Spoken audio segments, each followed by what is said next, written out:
Di kedalaman lautan biru dari dunia bawah laut, sekelompok ikan hiu menemukan peti harta karun yang dilapisi kilauan emas. Ketika mereka sedang berburu mangsa yang segar, mereka mulai mengitari kotak itu. Mereka berusaha untuk membuka peti tersebut. Namun mereka gagal. Peti ini sangat rapat dan tidak bisa dibuka. Kotak itu sudah pasti berisi emas. Lihatlah, berkilau. Apa kau pikir itu cukup untuk membeli kerajaan bawah laut?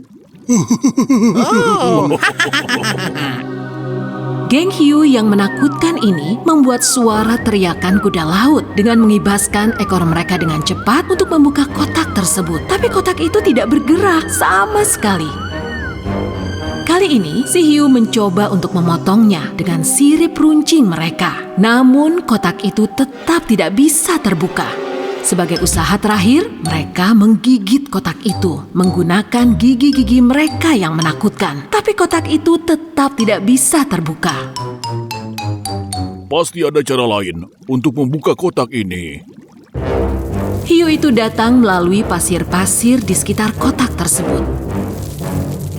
Saat itu, terlihatlah seberkas cahaya terbang ke arah pasir bersinar sangat terang. Itu bersinar sangat terang. Seseorang pasti akan melihatnya. Kita tidak akan mampu menyembunyikannya. Sementara itu di kerajaan bumi, Pangeran Edward dan Arya si Putri Duyung bepergian dengan menggunakan kapal. Mereka melihat sebuah botol mengambang di atas air. Cepat, berikan botol itu kepadaku. Seorang tentara dan pasukannya menangkap botol itu dan menyerahkannya ke Pangeran Edward. Sepertinya ada yang butuh pertolongan, pangeranku. Pangeran mengambil surat itu dan mengeluarkannya dari botol.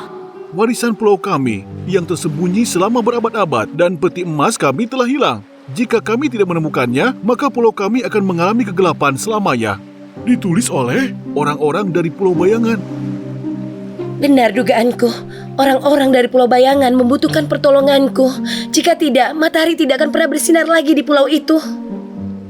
Tanpa membuang waktu, Arya melompat ke dalam laut. Kakinya berubah menjadi ekor Putri Duyung. Sesaat setelah dia masuk ke dalam air, dia melihat ke dalam terumbu karang untuk menemukan peti itu. Namun, dia tidak menemukannya. Dia berkeliaran di antara tumbuhan laut, tetapi peti itu juga tidak ada. Ketika dia merasa putus asa, dia melihat sebuah peti yang bersinar terang.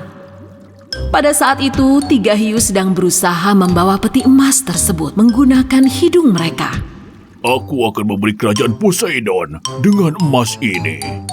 Dan aku akan menggunakan gigi emas yang ada di dalam peti ini. Dan aku akan membeli lumba-lumba dan akan menungganginya. Hei! Pergi menjauh dari peti itu. Kalian tidak boleh menyentuh barang milik orang lain tanpa izin. Peti itu adalah milik penduduk Pulau Bayangan. Geng hiu itu mulai mengitari Arya untuk menakutkannya. Semua yang ada di lautan ini adalah milik kami, Putri Duyung Cilik. Ketika geng hiu itu akan menyerang Putri Duyung Cilik itu, Arya berenang dengan kekuatan ekornya yang luar biasa dan dengan mudah mengambil peti emas itu dan memindahkannya. Geng hiu itu terkejut ketika melihat Arya mendapatkan peti itu dengan mudahnya. Lalu mereka segera mulai mengejarnya. Kami yang menemukannya, itu milik kami. Tinggalkan itu sekarang. Arya berlari melewati lubang batu untuk menghindari peti itu dari kejaran para hiu yang mengejarnya. Walaupun kedua hiu itu dapat melewati lubang, namun sayangnya ketua hiu terjepit di lubang itu. Selamatkan aku! Aku terjebak di bebatuan. Namun geng hiu itu tidak dapat menolong ketua mereka dari lubang itu dan lanjut mengejar Arya dengan tamaknya.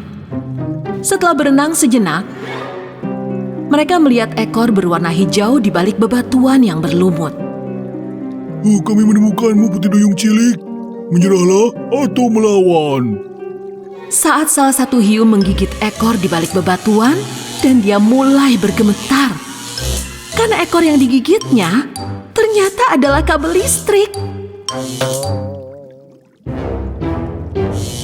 Aku rasa aku tidak dapat bergerak.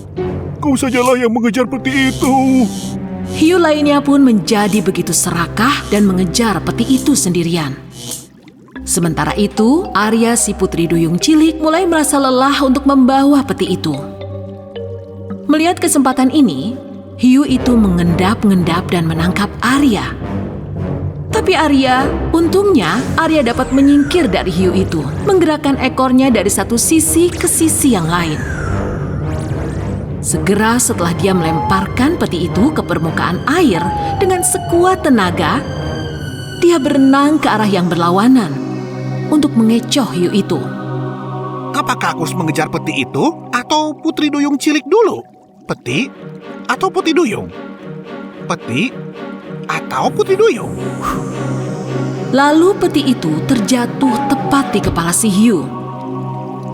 Dan hiu itu terhempas di kedalaman lautan. Dan Arya mengambil peti tersebut dan berenang secepatnya menuju kapal. Ekornya berubah menjadi kaki manusia kembali. Pangeran sangat bahagia ketika melihat peti itu ada di tangan Arya. Pangeranku, ayo kita segera kembali ke pulau itu sebelum terlambat dan kembalikan peti ini kepada pemilik yang sah. Arya si putri duyung cilik dan Pangeran Edward telah mengantarkan peti itu kepada penghuni Pulau Bayangan. Semua penduduk pulau sangat bahagia dan segera membuka peti itu dengan penuh kegembiraan. Di sana hanya terdapat satu lampu, tapi ini adalah lampu ajaib. Tiba-tiba, Pulau Bayangan itu berubah menjadi pulau bercahaya yang terang benderang. Arya dan Pangeran Edward bersiap untuk berlayar lagi, pergi meninggalkan pulau bercahaya itu. Pada saat itu pula, geng hiu menemukan peta harta karun lainnya di dalam laut. Wah, lihatlah, ada peti harta karun lain. Geng hiu yang jahat itu dengan senangnya menghampiri peti tersebut. Dan tiba-tiba seekor gurita besar berwarna kuning keluar dari peti itu dan melompat ke arah mereka. Dengan menggunakan tangannya, dia melempar hiu itu jauh sekali. Tidak.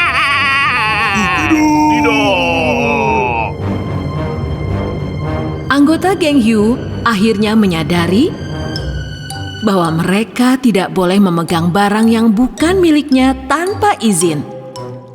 Meskipun itu sulit.